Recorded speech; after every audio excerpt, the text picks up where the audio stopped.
Assalamualaikum warahmatullahi wabarakatuh.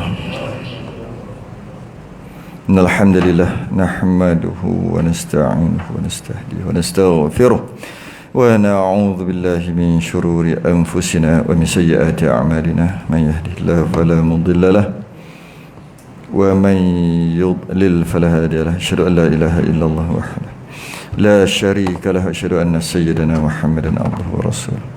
اللهم صل وسلم وبارك على سيدنا محمد الفاتح لما أغلق والخاتم لما سبق ناصر الحق بالحق والهدي إلى صراطك المستقيم صلى الله عليه وعلى آله وأصحابه حق قدره ومقداره العظيم. اللهم نور بالكتاب بصري وأتلق به لساني واشرح به صدري واستعمل به جسدي وحولك قوتك فإنه لا حول ولا قوة إلا بك سبحانك لا علم لنا إلا ما علمتنا إنك أنت العليم الحكيم ولا حول ولا قوة إلا بالله العلي العظيم. أما بعد, Alhamdulillah, kita rafa'kan kesyukuran, rasa terima kasih kita kepada Allah Ta'ala dapat kita sambung pengajian kita yang dijadualkan pada hari Jumaat minggu pertama. Ini memang tetap ni. Mana kitab kita Idaman Penuntut.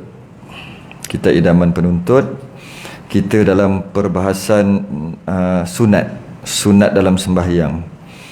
Yang mana sebelum ni kita masuk sunat sebelum sembahyang sebelum ni.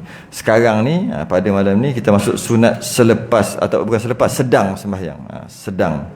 Waktu sedang sembahyang. Jadi kalau tengok muka surat yang Rumi itu 28, yang Jawi 50, bukan 60.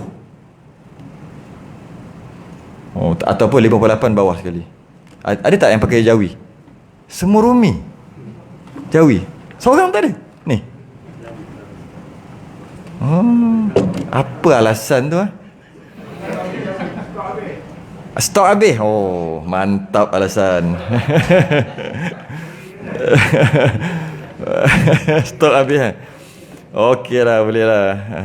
Satu lagi nampak macam yang Rumi ni nampak lebih ni, lebih terang. Yang Jawi ni dia macam ni sikit. Boleh lah. Jadi kalau saya tak payah sebut 58 ke 50 berapa, 28 je lah. Aku surat 28. Kita sebelum ni bincang berkaitan dengan azan. Agak panjang lebar juga azan kita tu. 2 kali tu, 2 malam azan. Dan seruan azan, seruan as-salatu jami'ah, asal usul azan, semua tu lah. Dan pada hari ni masuk sunat ab'ad. Sunat ab'ad, dia sunat yang ada dalam sembahyang. Okey. Yang 37 lah. Kalau yang Rumi ada 37, ada nombor kat situ 37. Qala al-mu'allif rahimahullah ta'ala wa nafa'ana wa iyyakum amin ya rabbal alamin. Yang ke-37, sunat ab'ad itu 7 perkara. Biasalah ni ada tempat, ada kitab dia sebut 8. Ada yang 7 macam kitab kita. Ada yang 2 sunat ba'id, kunut dengan tahiyat awal. Ada yang 20. Ada 20. Jadi kita bahas 7 lah. Kalau bahas 20 jadi keluar dari kitab kan. Bahas 7 lah. Sebenarnya ada sampai 20. Sunat ba'id. Sunat ba'id ni kalau kita tengok kata pengarang, ada pun selepas masuk yang sebelum 37 tu kan. Ada pun selepas masuk mengerjakan sembahyang, dalam sembahyang lah. Ada beberapa sunat pula. Sebelum ni cerita pasal sebelum sembahyang. Sekarang ni cerita pasal dalam sembahyang pula dia kata. Iaitu terbahagi kepada 2 bahagian. Yang pertama sunat ab'ad, yang kedua sunat hay'ah. Sunat hay'ah. Cuba kita tengok 2 kat bawah tu. Dekat nota kaki tu. Tu tengok kecil tu. Siapa boleh baca? Saya pun macam tak boleh nak baca ni. Ada pun selepas masuk waktu, selepas masuk sembahyang, bukan masuk waktu, masuk sembahyang, mengerjakan sembahyang, ada beberapa sunat. Yang pertama sunat ab'ad, yang kedua sunat hay'ah. Hay'at pun boleh juga. Mazhab Syafi'i, rukun, sunat, syarat, rukun, sunat ab'ad, sunat hay'ah. Itu yang dia ada dalam mazhab Syafi'i. Cuma mazhab Hambali, kalau kita tengok mazhab lain, dia cuma ada rukun, wajib dan sunat. Dia tak ada sunat ab'ad. Mazhab Hambali, yang mana sunat ab'ad dia itulah wajib. Kita mazhab Syafi'i yang ada wajib dan rukun hanya dalam masalah haji sahaja. Masalah ibadah lain tak ada. Dia rukun dengan wajib tu sama. Rukun tu wajib lah, wajib tu rukun lah. Masalah haji ada kan, tinggal wajib dia punya kena ni, dam dan sebagainya. Masalah rukun memang tak sah terus kan. Tapi dalam mazhab yang lain, wajib dan rukun ni ada. Dalam ibadah yang lain pun ada. Contohnya dalam sembahyang, mazhab Hambali, tahiyat awal adalah wajib, bukan sunat ab'ad, wajib.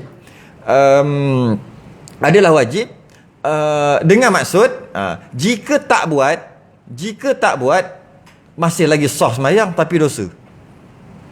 Wajib masih lagi sah tapi dosa. Jika terlupa, sujud sahwi, sunat sujud sahwi. Jika terlupa, sunat sujud sahwi juga.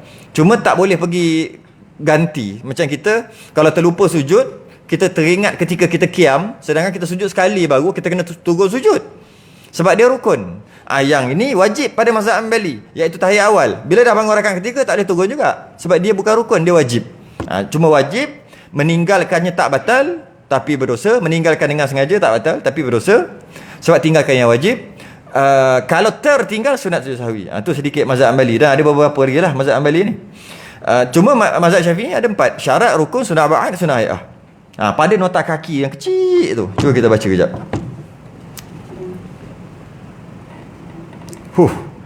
Perkataan ab'ad itu jamak kepada ba'du.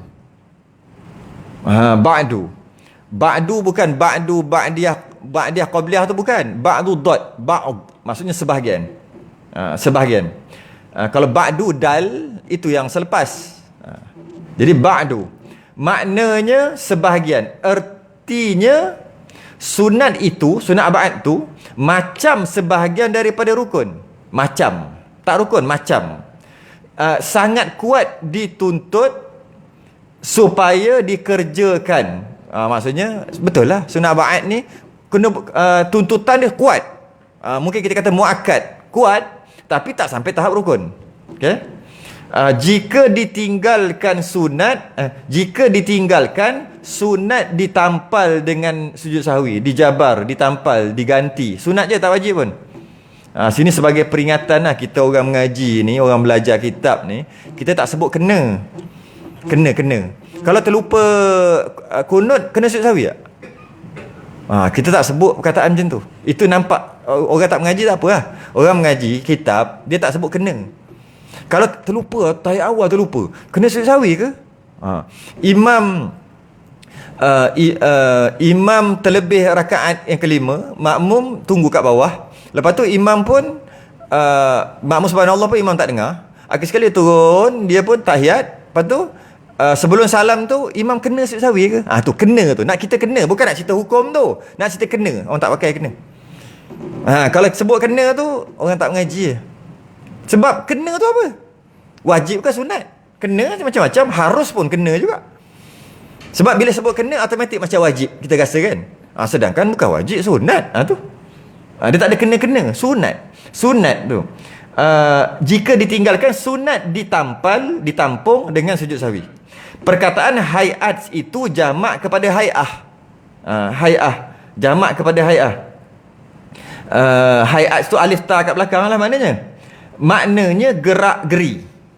Artinya sunat hay'ah itu gerak-geri yang baik dan yang elok dilakukan. Jika ditinggalkan, tidak dikehendaki apa-apa, cuma kurang elok.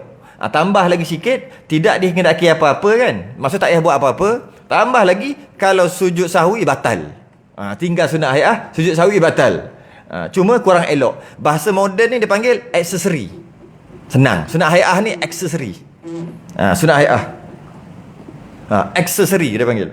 Jadi tanpa sunnah ayat seolah-olah kereta tak ada aksesori. Cantik tak? Standard. Barang pakai standard. Tambah spoiler, kena tambah. Sketing kena tambah. Radio tukar lain. Aksesori tu yang buat cantik. Kereta macam mana pun boleh jalan, tak ada pintu pun boleh jalan. Jadi sunat ab'ad diumpamakan kalau kereta tadi macam pintu. Macam pintu depan, pintu belakang, bonet depan yang tutup enjin tu tak ada boleh jalan tak? Boleh tapi buruk tak? Tu sunat ab'ad. Tapi sunat hay'ah ni benda kecil. Cermin tengok belakang. Benda-benda kecil tu. Rim tu yang ada bunga-bunga tu, semua tu lah. Nak kira berjalan boleh jalan, jadi kereta, cuma tak cantik lah. Sunnah ba'ad jadi kereta juga, tapi ya Allah, dia lain sikit kan. Tapi kalau rukun umpama tak ada rukun ni, kita kata bukan, itu syarat. Tak ada enjin tu syarat. Syarat sembahyang tu seumpama wuduk, tu seumpama mandi wajib ataupun suci daripada hadas besar, tutup aurat, suci daripada najis, itu syarat, dia panggil syarat sah. Itu macam seolah-olah tak ada enjin, memang tak boleh jalan. Steering, steering. Steering. Rukun ni seumpama steering. Ada kereta pun tak boleh guna.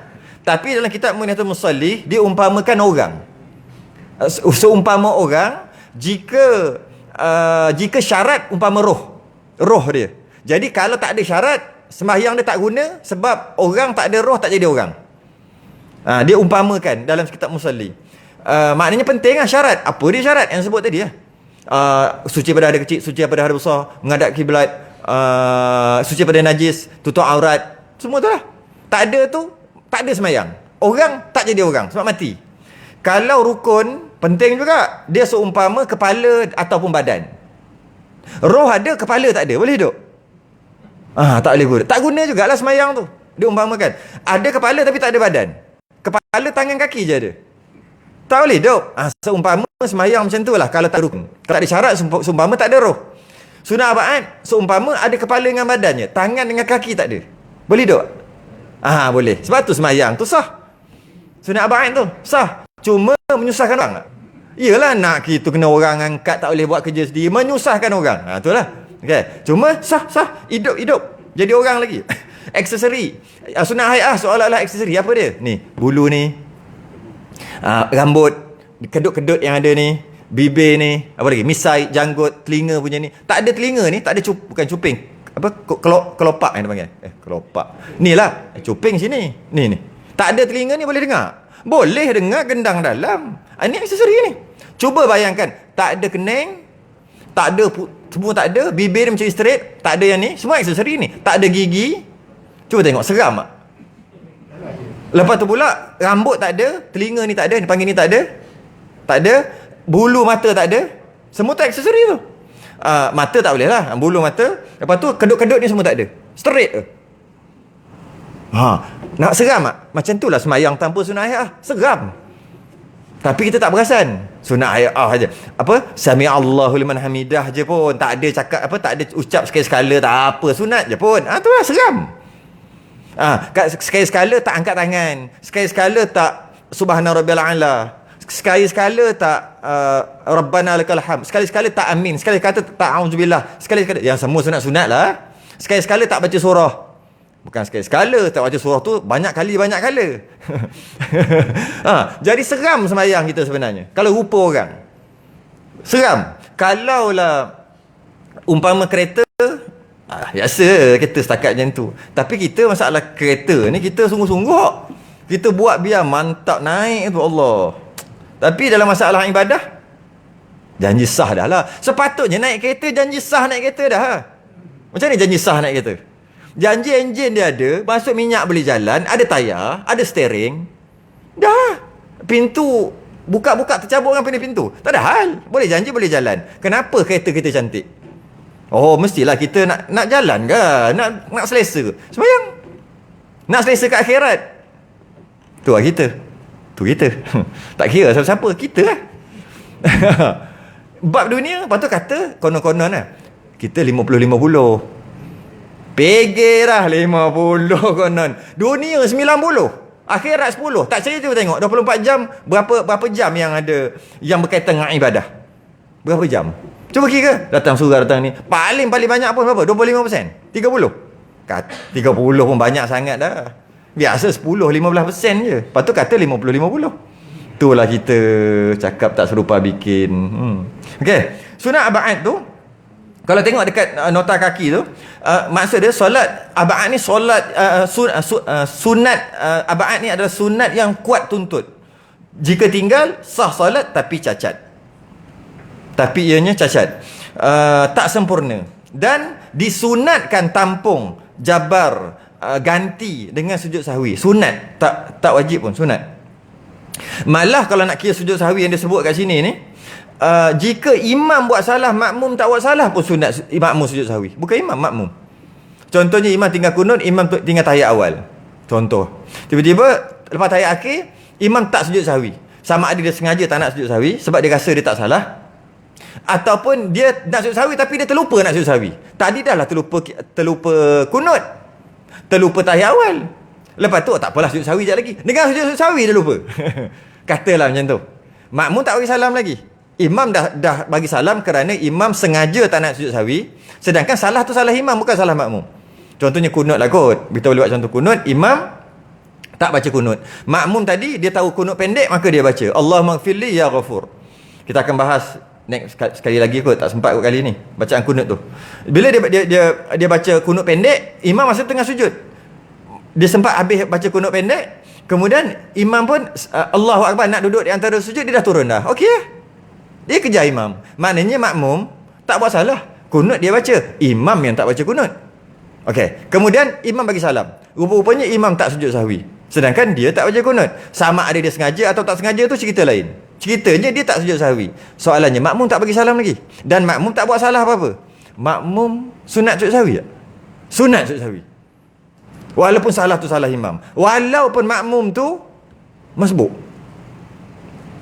Dia tengah ambil wuduk, dia tengok imam rakaat yang kedua ni tak baca kunut, tapi dia tak sembahyang.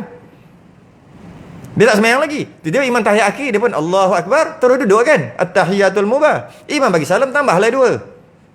Pada rakaat yang kedua dia kunut kan? Dia kunut lah sebab dia dah bercerai dengan imam dah. Dia dapat tahiyat akhir je, dapat 27 yang janji dapat je lah, dapatlah jemaah juga. Lepas dia pula kunut. Imam tak kunut, dan dia ketika imam tak kunut, dia tak semayang lagi pun, tengah basuh kaki. Kemudian sebelum dia salam, makmum tadi salam, sunat sujud sahwi. Sunat. Imam buat salah, makmum pun sunat sujud sahwi. Tapi kalau imam sujud sahwi, makmum jadi wajib sujud sahwi.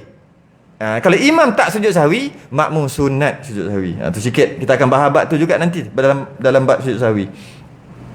Jadi sunat dijabarkan ataupun dicukupkan, digabungkan, dilengkapkan.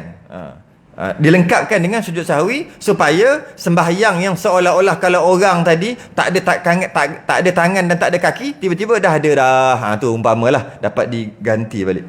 Dan perkara-perkara dalam sembahyang yang disebut kat sini, dia kata kat sini, cuba tengok sangat kuat, daripada rukun sangat kuat dituntut, atau sunat dengan tuntutan yang kuat. Nak kata wajib tak sampai, nak kata sunat terlebih. Setengah yang panggil sunat muakkad, boleh jugalah. Kalau dalam sembahyang nama sunat ab'ad, sunat yang nak sampai ke rukun tapi tak sampai rukun. Nak sampai ke rukun tapi tak sampai pun ke rukun. Jadi oleh kerana itu dia sangat tuntut. Cuma ini dari segi fiqh, dari segi fiqhnya, sunat ab'ad adalah sunat yang sangat dituntut.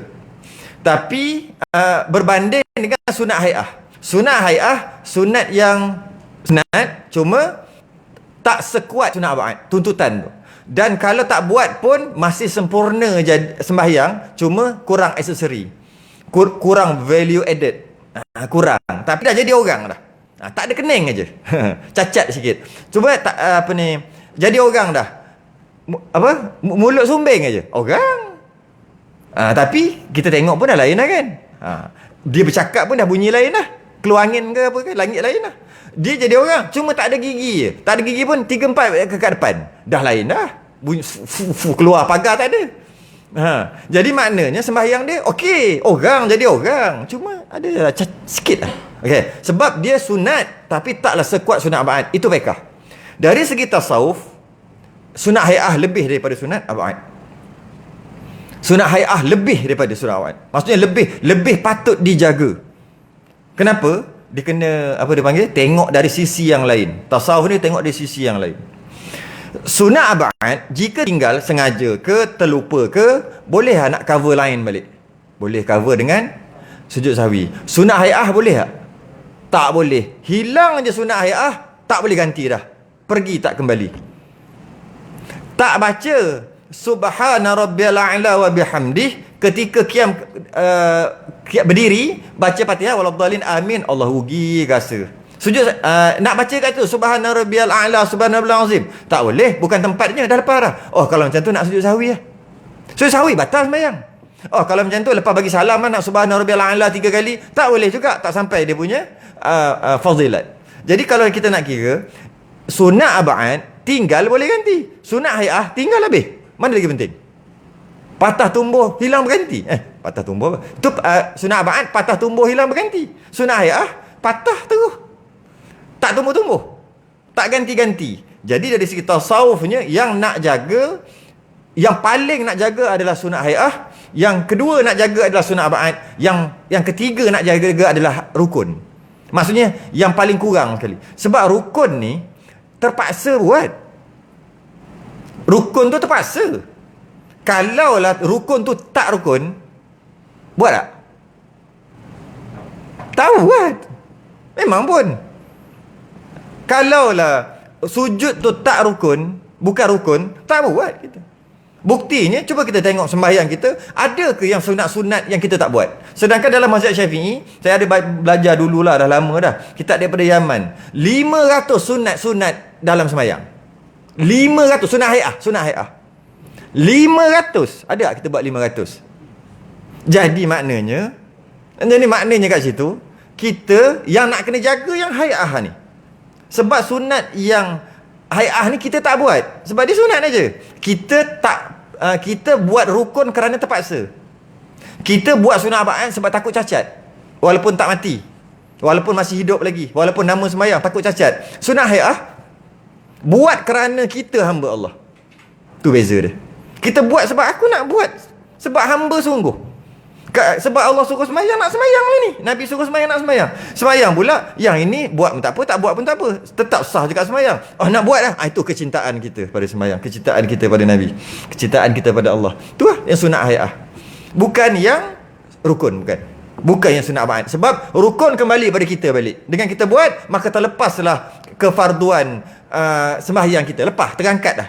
Sebab tu untung kita buat rukun, untung kita. Tapi kita buat sunat, tak ada. Tak suruh. Bukan tak suruh, tak ada paksa pun. Kenapa buat? Cinta lah. Kerana kecintaan tu, ketundukan, kehambaan yang sebenar, dengan rela hati, bukan sebab terpaksa. Kita berdiri sebab terpaksa, kita rukuk sebab terpaksa, kita sujud semua sebab terpaksa. Semua sebab terpaksa. Buktinya sembahyang sunat kita berapa kerat? Berapa? 10 kali sehari. Tu pun dah banyak dah, 10 kali sehari. Sebab apa tak buat 100 kali solat sunat? Sunat kan? Tu kata. Jadi sunat ni yang rela hati. Yang sunat ni yang untung ni. Yang sunat ni yang kena jaga semua yang sunat. Yang fardu dia terpaksa. Malah yang fardu tu tak jadi kalau tak boleh nak belagak. Tak boleh belagak sembahyang Zuhur, sembahyang Maghrib, tak boleh, tak jadi. Yang nak belagak ni yang sunat. Puasa Ramadan, boleh belagak? Asal penat Kenapa penat? Puasa. Alah, kau ingat kau seorang puasa, aku puasa. Benda yang wajib mana boleh nak belagak? Tak boleh belagak benda wajib. Sembahyang 5 waktu tak boleh nak belagak. Puasa Ramadan tak boleh belagak. Zakat fitrah tak boleh belagak. Habis dia. Kenapa? Bayar zakat fitrah. Kita kata apa? Aku anak 10, aku bayar lagi kan? Banyak pada kau. Engkau apa cerita apa? Buat lembek-lembek. Tapi kalau puasa sunat, puasa 6, buat lembek. Asal nampak macam ni. Buat raya yang ke-4, raya ke-5, tak apa-apa ni sikit lah. Puasa. Puasa. Hari ke-4. Ingatkan dah habis lah. Oh, hari keempat. 2 hari lagi raya. Sama lagi. Jemput datang rumah. Nak cerita, senang je nak berlagak. Sebab tu sebagian ulama' dia tak bagi raya 6 tu. Tak bagi. Tak bagi cakap. Bukan tak bagi raya, tak bagi cakap. Setengah kata okey je, jaga hati lah. Setengah kata jangan cakap. Jaga hati sungguh-sungguh. Sebab cakap raya 6, maknanya bagi tahu apa? Dia telah puasa 6. Itu yang tak perasan. Setan duk main kat situ lah. Oh, raya 6. Maksud, aku dah puasa 6 hari. Cuba kata tu. Aku dah puasa 6 hari bulan Syawal. Kan bunyi macam belagak tu. Cuba kata, raya 6, jemput tu rumah ada buat makan raya 6. Ataupun, hari ni raya dah, jom makan Cik Canai dah raya. Sama tu. Sama beritahu dia dah puasa 6. Sama je maksud. Setan dah kona kat tu je. Kita kena setan macam tu je. Jadi yang wajib-wajib ni tak boleh kita nak belagak pun. Maka buatlah, bolehlah. Keluar rumah, orang kata nak pergi mana? Nak pergi sembahyang maghrib. Okey. Tak ada masalah. Tapi kalau duduk kat luar tengah ambil pengabas tangan, buat apa tu? Ambil wuduk ke? Yalah. Tak payahlah cakap nak solat duha. Tak payah. Tak payah. Sebab dia boleh jadi belagak. Tapi kalau maghrib tak apa. Kenapa? Nak sembahyang maghrib. Maghrib ni dah apa dah nak habis lah contoh. Boleh cakap apa sahaja.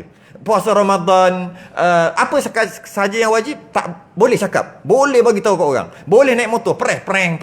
Aku nak pergi sembahyang maghrib. Boleh. Tak dinamakan belagak. Sebab tak boleh nak belagak pun. Sebab dia wajib, kena paksa. Yang boleh belagak yang sunat. Sebab tu kena jaga sungguh yang sunat ni. Yang sunat ni, yang untung, sebenar-benar untung ni. Yang rukun tu kena paksa. Kita buat kena paksa. Jadi kena jaga rapi-rapi. Dari sudut hakikatnya macam tu lah. Yang sunat hayah ni lah yang lebih rapi. Hendaklah dijaga dengan lebih rapi. Dan disunatkan apabila meninggalkan sunat hayah untuk istighfar lepas sembahyang. Subhana rabbiyal azim, subhana rabbiyal azim, subhana rabbiyal azim. Biasanya wa bihamdi. Kali itu tak ada. Habis sembahyang, astaghfirullah. Sebab tu lepas sembahyang kita, tu dulu kita kata, apa sal? Sedangkan tak ke lepas kita sembahyang, alhamdulillah. Hilang satu, bukan hilang, terangkat satu kewajipan kan? Patut syukur. Tapi kenapa lepas sembahyang, astaghfirullahalazim alladzi la ilah? Kenapa? Dan bertaubat pula tu, wa atubu ilaih. Kenapa istighfar? Sebab semayang kita agak-agak sempurna ke tak? Sempurna zahir batin, hakikat, syariat semua cukup? Tak. Jadi lepas semayang je istighfar terus, minta ampun. Sebab semayang aku tak sempurna. Jangan kau baling balik semayang tu kat muka aku. Sebab ada orang yang sembahyang di padang mahsyar nanti malaikat ambil baling, lepar kat muka. Ni baca kat saya. Wa qadimna ila ma amilu min amalin faja'alnahu haba'an manthura. Pada hari itu kami jadikan ibadah yang dia buat haba'an manthura, debu berterbangan. Jadi macam tu. Ni sembahyang kau. Sembahyang apa macam ni? Sembahyang 7 minit, 7 ingat masuk supermarket. Sembahyang apa? Macam tu contoh lah. Tak kira siapa-siapa. Duk ingat supermarket sebab dia memang nak pergi pun sekejap lagi. Memang nak pergi situ, mungkin esok nak pergi. Adalah yang nak pergi. Tapi tu je duk ingat dalam kepala dia. Lepas tu Allahu Akbar terus ingat benda tu sampai salam. Tahu-tahu dah salam. Dah salam. Sembahyang pun auto Sembahyang lah manual. Jangan sembahyang auto. Jadi sebab tu kena istighfar dan bertaubat. Sebab tu sunat. Untuk istighfar selepas sembahyang menandakan ada yang kita tinggal. Kerana kita seolah-olah kita buat ibadah wajjahtu wajhiya lillazi fataras samawati wal ard. Baca saja tak faham. Aku hadapkan wajah aku ni kepada Tuhan fataras samawati wal ard, yang mengkontrol langit dan bumi, yang mencipta langit dan bumi. Aku hadapkan wajah aku, wajjahtu. Betul dia panggil doa tawajjuh. Aku hadapkan muka aku. Tiba-tiba buat lebih kurang. Contoh kalau jumpa raja, memang dah elok dah, tapi pakai tak kena dengan pakaian. Warna hitam lah, kena belit tu, kena belit ni kan. Kena undur macam tu, ampun tuanku apa. Ada kecil-kecil, simple-simple. Butang buka 3. Nampak bulu dada sikit. Ampun tuanku. Masih lagi okey ikut protokol. Tapi tengok bulu dada tu rasa macam aku kau ni biar apa. Benda simple je. Mungkin kalau tak nampak bulu dada pun mungkin macam ni. Macam ni. Kalau pakai tie ke, contohlah, boleh lah jumpa raja pakai tie. Tak apalah, buat contoh lah. Pakai tie je, dia longgarkan tie tu macam tu. Patut kemas kan? Tu antara sunat hai'ah jika ditinggalkan. Dia seolah macam okey tapi tak berapa okey lah, macam tu lah. Tak berapa. Kalau dah cantik, dah pakai yang semua luaran cantik, ketiak bau pula. Macam tu. Jenis macam tu. Taklah tu sangat tapi tu sunat hai'ah. Sebab tu sunat hai'ah ni penting. Dan hukumnya makruh lah kalau tinggal sunat hai'ah. Sunat hai'ah ada banyak. Sunat hai'ah yang makruh ditinggalkan jika ada sunat hai'ah tinggal makruh. Jika makruh pekah ya, bukan makruh tasawuf. Kadang kita campur. Makruh tasawuf Allah benci. Makruh pekah buat tak dosa. Maksudnya buat tinggalkan dapat pahala. Maksudnya kalau buat tu makruh, dia tinggalkan dapat pahala. Tu maksud makruh pekah. Jangan campur makruh tasawuf. Makruh tasawuf, makruh Allah benci. Allah benci ni agak-agak masuk syurga. Jadi jangan kita guna makruh. Makruh sama-sama makruh. Cuma makruh pekah dia letak kat, makruh tasawuf dia letak kat pekah. Habis kalau macam tu, makan petai Allah benci. Makan musangking Allah benci. Semua tu ada bau. Bukan makruh pekah. Bukan makruh tasawuf. Kita kadang guna tu. Makruh tu Allah benci. Kan? Jadi meninggalkan sunat hai'ah kadang-kadang makruh. Kadang-kadang tak makruh. Sunat hai'ah yang meninggalkan makruh, sunat hai'ah yang mazhab lain ataupun ulama' lain ada kata wajib. Contohnya doa iftitah. Doa iftitah ada ulama' kata wajib. Tapi mazhab Syafi'i sunat. Maka meninggalkan doa iftitah makruh. Solat fardu, solat sunat sama. Makruh. Tapi ada sunat yang mana sunat kesunatan, sunat hai'ah tu tak ada pun yang kata wajib. Semua kata sunat. Iaitu contohnya tengok tempat sujud. Tengok tempat sujud hukumnya sunat. Angkat illallah, angkat tangan tu hukumnya sunat. Tengok mata tengok tu hukumnya sunat. Mata tengok jari. Sunat tu tak ada satu ulama pun kata wajib. Meninggalkan sunat tadi tak makruh. Makruh yang meninggalkan sunat hai'ah yang makruh, yang ulama lain kata wajib. Maka kalau kita nak bandingkan doa iftitah ada ulama kata wajib. Tak baca tak sah sembahyang. Surah ada tak ulama kata wajib? Surah tak ada. Maka membaca surah dan meninggalkan doa iftitah tak cerdik. Nak cakap apa? Tak cerdik. Sebab doa iftitah tu pahala dia lagi besar daripada surah. Kalau yang terbaik baca semua. Dia pergi baca, tak baca doa iftitah. Baca bismillah, lepas tu baca kulhu sebab pendek. Inna ataina rakaat kedua kulhu. Tu je lah sembahyang. Tu je. Mana-mana macam tu je. Cuma kadang-kadang lah wal asri. Tapi tu juga. Tu je lah sembahyang kat orang. Jadi bila macam tu, doa iftitah tak baca. Sedangkan tak ada ulama' pun kata surah tu wajib. Tak ada. Yang kata doa iftitah wajib ada. Maka meninggalkan doa iftitah makruh. Meninggalkan surah tak makruh. Tapi kita terbalik kod. Sebab apa tu? Sebab tak tahu dia punya martabat. Jadi itu sunat hai'ah. Habis. Sunat abad pula ada tujuh perkara. Sunat abad. Setengah kata 8, setengah kata 20. Macam mana 20 sunat abad tu? Saya dah bahas perkara ni dekat Masjid Pelindung. Boleh dengar rakaman. Yang 20 tu apa benda? Okey. Yang pertama membaca tasyahud awal.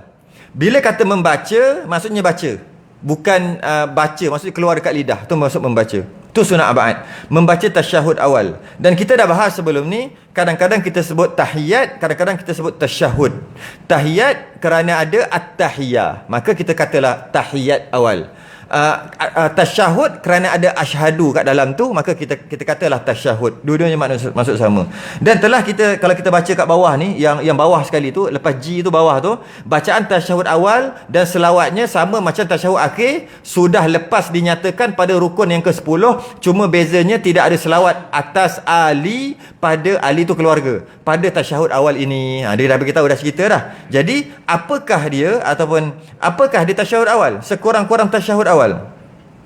Sekurang-kurang tasyahud awal dah sama juga dengan sekurang-kurang tasyahud akhir, iaitu kena baca, kalau dia tayat akhir, tasyahud akhir, rukun jadi rukun, dia kena baca setiap huruf, dia tak boleh tinggal walaupun satu. Tajwid tak wajib. Tajwid tak wajib. Jadi macam mana pun eloklah kalau baca bertajwid. Tajwid tak wajib dalam tahiyat. Tajwid hanya baca Quran. Jadi tahiyat tu kena baca semua macam mana kena baca dekat tahiyat akhir, tapi tu rukun lah. Jika satu huruf je tak ada, batal. Kalau rukun tahiyat akhir. Kalau sunat abad pula, kalau tahiyat awal tak ada satu huruf je, sunat sujud sahwi. Walaupun dia kata dia baca. Apa dia? At-tahiyah dia tahiyah. Mana alif lam tak ada. Tahiyah. Sebab dia nak cepat tahiyah. Tahiyah. Betul at-tahiyah sunat sujud sahwi. Walaupun satu huruf. Okay. Apakah dia huruf yang mesti ada pada sunat abad? Macam ada pada tasyahud awal, sama macam tasyahud akhir, iaitu at-tahiyatu lillah. At-tahiyatu lillah. At-tahiyatul mubarakatus salawatut tayyibat adalah sunat hai'ah, bukan sunat abad. Sunat hai'ah adalah at-tahiyatu sunat abad, at-tahiyatul al-mubarakah sunat hai'ah, rakatus salawat sunat hai'ah, tut tayyibah sunat hai'ah, tu lillah abad balik. Maknanya dalam tahiyat awal kita ada dua. Ada sunat hai'ah dan sunat abad. Cuma kita je tak pernah mengaji. Hari ni mengaji, faham lah. Lepas tu pula assalamu alayka, assalamu alayka adalah sunat abad. Tidak. Assalamu alayka campur sunat abad dengan sunat hai'ah. Sunat hai'ah dekat alif lam tu. As-salatu alif lam tu sunat hai'ah. Sin tu sunat abad. Jadi assalamu alayka ayuhan nabiyyu wa rahmatullahi wabarakatuh semua sunat abad kecuali alif lam kat depan. Jadi bila buang alif lam makrifah tu kan, dia jadi nakirah, salamun alayka. Salamun alayka ayuhan nabiyyu wa rahmatullahi wabarakatuh. Alif lam tu, alif makrifah tu sunat hai'ah. Okey. Bab makrifah-rifah tak tahu tu biar je. Alah, kita baca Quran pun ada kan. Kadang ada alif lam syamsiah qamariyah tu itulah. Pun tak pernah dengar juga. Biarkan aja. Sedangkan alif lam dekat tahiyat tu adalah sunat abad. At-tahiyat alif lam tu sunat abad. Tapi as-salah alif lam tu sunat hai'ah. Sin tu baru sunat abad. Okey. Assalamu alayna wa ala ibadillahi salihin pun sama juga. Alif lam tu sunat hai'ah. Sin tu sunat abad. Salamun lah maksudnya nakirah. Salamun alayna wa ala ibadillahi salihin. Sama juga. Okey. Asyhadu an la ilaha illallah semua. Okay. Wa asyhadu anna Muhammadar Rasulullah. Wa tu sunat abad tu. Bukan asyhadu an la ilaha illallah, asyhadu anna. Tak ada waw. Kan kita kan biasakan baca tu kan, macam orang mengucap ke apa kan. Dia ke mana ada kan? Asyhadu an la ilaha illallah. Bukan mengucap, apa? Azan. Mana ada waw? Memang ada waw. Jadi bila tak ada waw, waw tu memang tak ada dekat azan.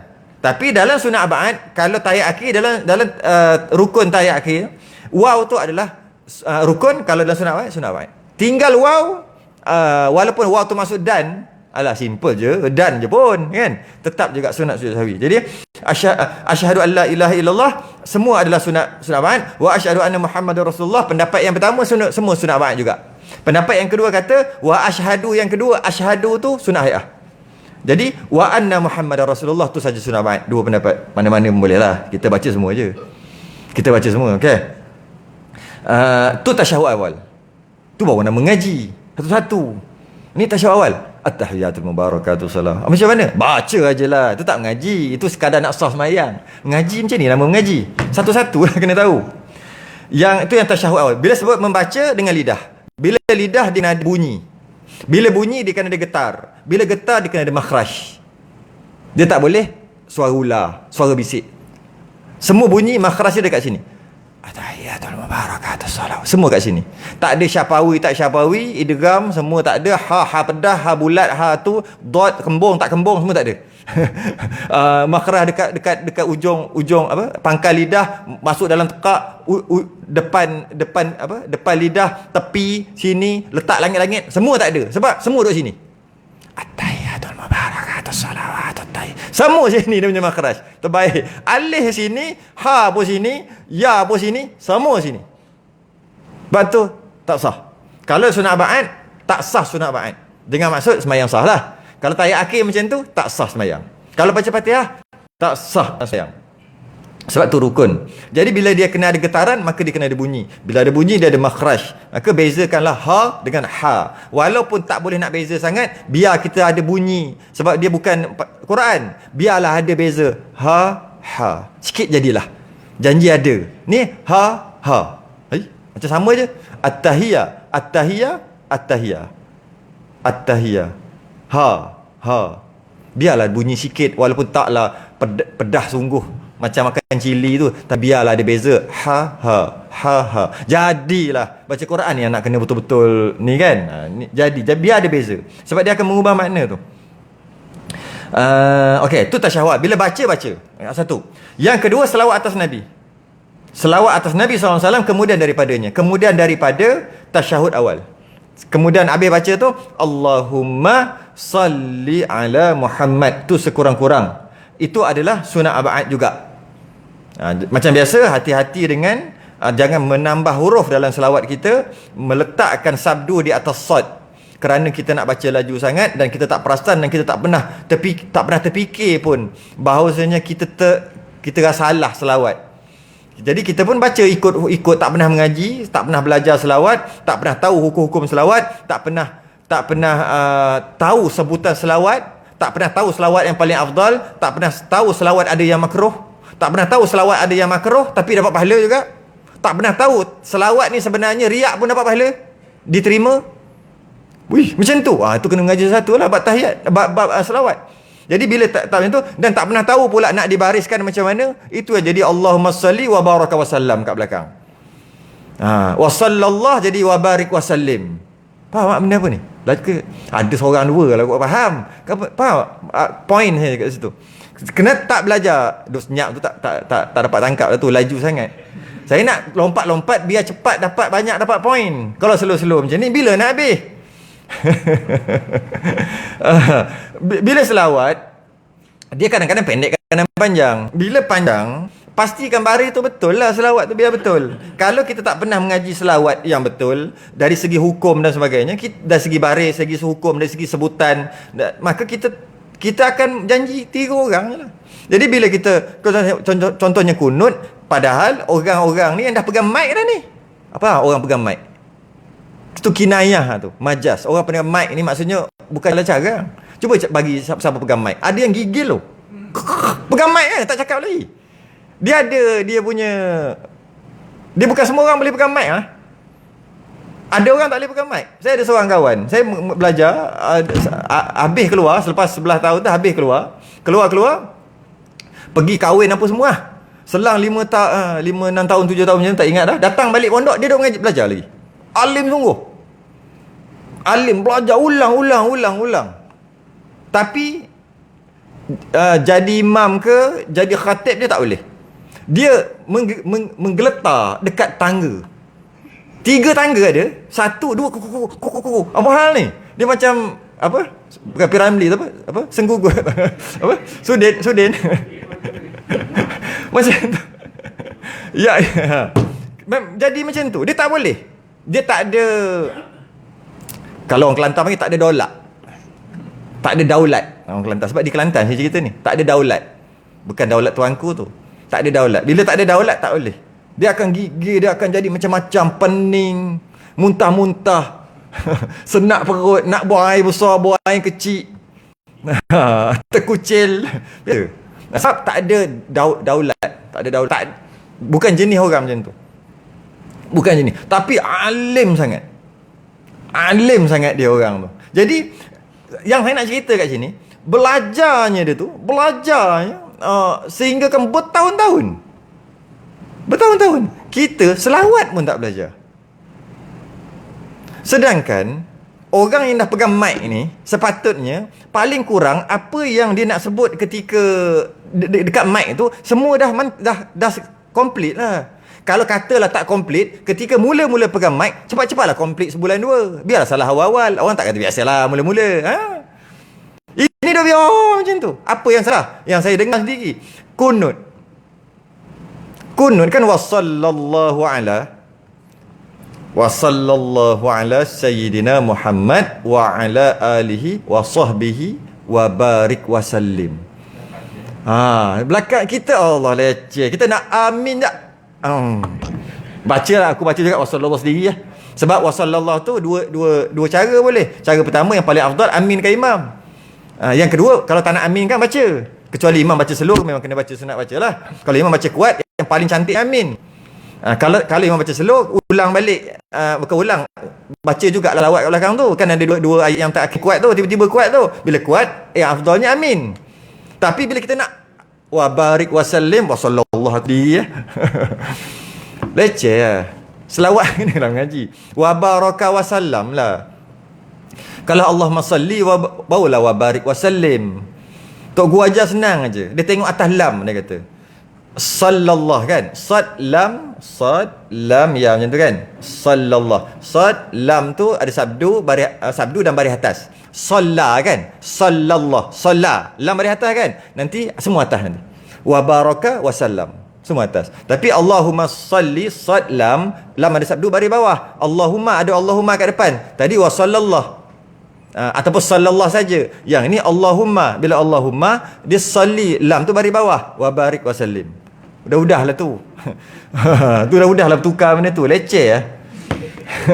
Leceh, letih kita, Allah, lemah semangat ah. Kalau lah bidang terjun tak apa, tak ada orang. Kau lah jadi. Aku cari kat tepi dinding. Biasa menyorok kat tepi tiang kan. Erek dia. Kau lah pergi, tolak dia. Tiba-tiba jadi.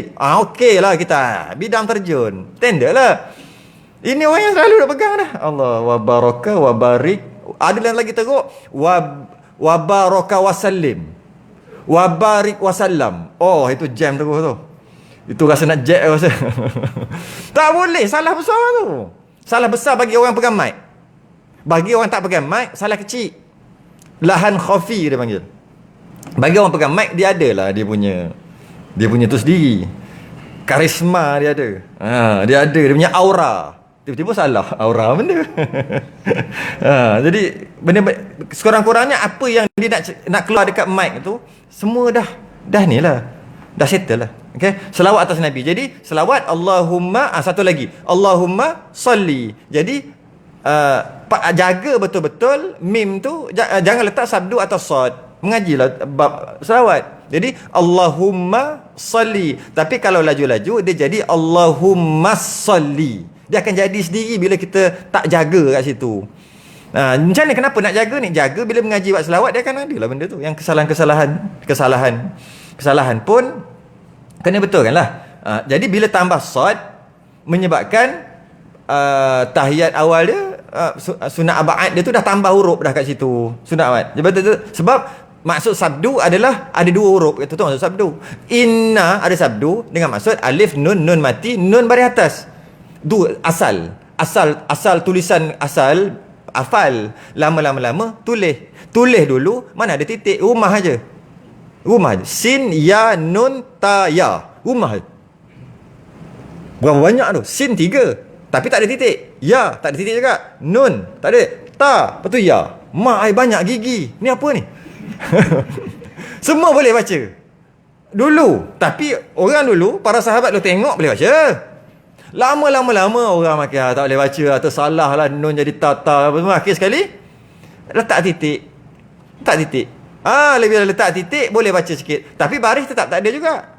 Lama baris pula. Baris yang baris atas, baris bawah mati, sukun jadi sengit. Semua ada sebab tu. Semua ada dia punya asal. Dia ambil daripada huruf apa? Huruf-huruf hijaiyah tu, huruf alif bata tu, ada dia potong sikit buat jadi baris. Itu yang jadi kadang-kadang ada bulat ni. Bulat betul. Bulat apa? Bukan sperak. Sekel betul. Macam ni bulat dia. Bukan mati tu weh. Bukan mati. Ada bulat lonjong. Itu mati. Itu sukun. Yang tak rapat tapi macam ni. Perasan tak? Kadang-kadang baca tak perasan tau. Ada yang bulat macam tu. Wala ana'a bidum ma'abatum. Wala ana'a alif nun alif wala ana bidum ain. Jadi wala ana alif nun alif. Tapi atas alif tu ada bulat. Bulat ni. Bukan bulat ni. Bulat ni. Maknanya jangan baca. Alif tu jangan baca. Maksud bulat tu jangan baca. Bulat ni maksud mat lah. Maksudnya dia jadi mat sukun. Yang tu jangan baca. Jadi sebab tu jadi bukan wala ana bidumah. Tak jadi macam tu. Walaupun tulisan macam tu. Kena baca wala ana bidumah. Mana ada ana kan alif tu ada alif kat situ. Tapi atas alif tu ada bulat. Tu antaralah beberapa kan. Jadi kena baca. Jadi Allahumma salli, dia akan jadi sad. Bila ada sad, atas sad ada sabdu, maknanya sad ada dua. Sebab sad yang pertama mati, sad yang kedua baris atas. Sebab dia yang tambah Dia kata ada satu, sedangkan dia sebut dua. Sebab Allahumma salli. Jadi betul di masing-masing. Bila Allahumma, terus slowkan sikit. Allahumma salli, slowkan. Allahumma jaga. Lama-lama dia akan jadi sendiri. Lama-lama cakap laju pun okey, dia dah jaga. Kita tak pernah jaga. Kalau kita jaga tak ada masalah. Okey, yang ketiganya selawat atas Ali. Ali tu masuk keluarga ya.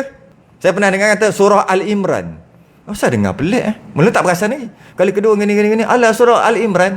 Pelik lagi. Kita tak tangkap. Macam apa benda ya? Something wrong somewhere. Apa?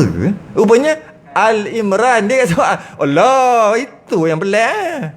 Ada alif lam Imran. Keluarga Imran. Ali tu keluarga. Ali, dia Al-Imran. Mula dengar kita tak perasan. Lama dah, masuk 10 tahun 20 tahun lepas Al-Imran. Surah Al-Imran. Macam ada something wrong. Akhir sekali Ali Imran. Ali tu masuk keluarga. Jadi selawat atas Ali. Bila selawat atas keluarga Nabi lah. Kemudian daripada tasyahud akhir, dia masuk tahiyat akhir ni. Maka tahiyat awal tak ada Ali, tak ada ke atas keluarga. Tak ada.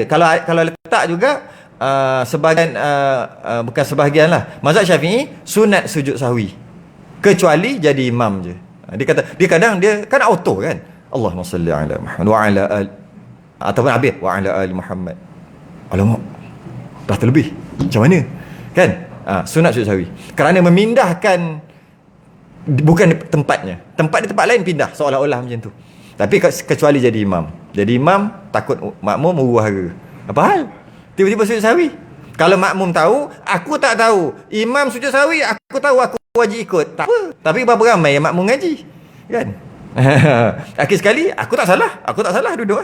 Batal sembahyang. Sebab imam nak sujud sahwi tadi. Jadi kalau sembahyang seorang ke apa, sunat sujud sahwi tu. Kerana memindahkan sunat abad yang bukan kat situ pindah. Macam Allahu Akbar, At-Tahiyyat. Sebagai orang tak dengar. Macam tu lah kan. Sunat sujud sahwi juga. Ataupun Allahu Akbar, subhana rabbiyal a'la, dia bismillahirrahmanirrahim, alhamdulillahirabbil alamin. Memindahkan rukun. Tak sengaja. Sunat sujud sahwi tu. Cuma imam je tak sunat. Okey. Jadi keluarganya. Dan yang terakhir, abiran ni. Dan yang terakhir, bukan terakhir lah, terakhir malam ni, duduknya untuk ketiga-tiga bacaan itu. Maksudnya duduk ni sunat abad yang lain. Macam tu juga tahiyat akhir. Tahiyat akhir baca kat mulut tu rukun, duduk tahiyat akhir tu rukun yang lain. Dia ada dua. Yang kita kira sebelum ni tak cukup kan? Kira-kira tak cukup. Asyik kata rukun 13, kira-kira 12. Terlupa nak kira duduk. Kita kira tahiyat akhir. Lepas tu salam tertib. Kenapa jadi 12? Kira lagi. Tahiyat akhir, salam tertib. Kenapa 12 lagi? Kan dah tahu ada 13. Rupanya tahiyat akhir tu baca. Satu lagi duduk tahiyat akhir. Duduk. Duduk tu adalah rukun. Jadi 13. Sama juga dalam sunat abad. Duduk tu adalah sunat abad. Duduk tu sunat abad. Jadi kalau dia baca ketika berdiri, maka sunat sujud sahwi. Bila sunat sujud sahwi? Contohnya dia sakit, tak boleh duduk. Jadi dia sembahyang berdiri. Dia berdiri, dia rukuk, lepas tu dia duduk, dia rukuk, dia i'tidal, dia sujud macam ni juga. Itulah. Dia tak boleh duduk. Mungkin dia lutut ke apa, tak boleh duduk lah. Kalau duduk atas kursi masih lagi nama duduk, dia tak boleh duduk. Jadi dia sujud macam ni juga. Maksudnya macam rukuk sekali lagi lah. Dia qiyam, rukuk, i'tidal, dia kena sujud. Kemudian duduk yang sujud, berdiri, sujud. Banyak tu. Lepas tu baru bangun. Okey. Pada rakaat yang kedua, nak naik rakaat ketiga, sujud, duduk yang tersujud, sujud, berdiri tu macam duduk yang sujud. Sujud yang kedua, berdiri. Berdiri tu dia baca tahiyat. Tangan duduk macam ni. Asyhadu an la ilaha illallah. Tu tunjuk dalam bumi. Ke macam mana? Macam mana buat? Masa tu tak kira dah. Nak macam pun payah. Kan? Kalau macam ni dia jadi tunjuk ke bawah. Patut tunjuk ke depan. Okey. Lepas tu habis baca tu, dia pun tu duduk tu, dia pun berdirilah untuk rakaat yang ketiga. Dia memang dah berdiri. Macam nak buat? Macam tu. Macam nak buat? Tak payah. Ini niat je, aku berdiri dah. Okey? Kemudian ketika sebelum salam, sunat sujud sahwi. Walaupun dia baca tahiyat tapi dia tak duduk sebab dia sakit. Sunat sujud sahwi. Sunat bukan kena sunat. Okay, duduk. Jadi setiap tu duduklah, duduk di ketiga-tiga bacaan itu. Ketiga iaitu tasyahud duduk, selawat duduk, selawat atas keluarga Nabi pada tahiyat akhir. Dia masuk, dia selit kat situ. Duduk juga, membaca kunut. Next akan datang. Cukup lah. Nanti datang, hari tu kat pancing datang. Time orang lain dia tak datang. Time kita kuliah hari Selasa ni datang pakai. Seram tu, pakat-pakat seram. Seram tu. Datang. Nasib baik tak kena saman, tak ada kena, semua ikut SOP. Okey, kita tangguh dulu. Wallahualam, kita sudahi dengan tasbih kafarah. Satu. Cakap dekat pesan kat isteri-isteri. Tak kisahlah isteri ke isteri-isteri. Saya lepas ni pukul 9.30 akan ada kuliah online. Daripada tak ada buat apa tu, tengok cerita cerai karama buat apa. Tengok berita pun cerita tu lah. Berapa? 20, 30, 70, 100 duk pening situ lah. Jadi baik dengan kuliah saya bagi orang perempuan, bab kitab baru, nama kitab Ibanah, bab orang perempuan, bab haid, nifas dan istihadah, buat pertama kali malam setiap hari Jumaat sampai habis PKP nanti. Bermula malam ni pukul 9.30 lebih kurang 40 lebih kurang tu. Dia dekat-dekat nak balik, sempat nak balik lagi kan. Akan ada. Jadi suruh dia orang tengok, daripada jangan tutup TV tu. Biar aku pula nak tengok bola. Macam tu kan. Bagi suruh dia dengar. Belajar bab haid. Dan esok ada juga. Itu sini kan. Sini tu maksud anjuran masjid ni. Online juga muslimat punya. 9.30 pagi. Itu pun bab haid juga. Mana orang tak panggil Ustaz Haid Nifas? Jahanam nama aku. Orang Selangor panggil siang malam cerita. 9 malam ni 9 malam, esok 9 pagi yang sama juga. Jadi kalau tak boleh malam, dengar pagi. Wallahualam. Tengok dekat mana? Facebook saya carilah. Facebook orang janda-janda boleh cari. Facebook saya tak boleh cari. Kita tangguh dulu. Kita sudahi dengan tasbih kafarah dan suratul subhanakum. Asyhadu an la ilaha illallah. Assalamualaikum warahmatullahi wabarakatuh.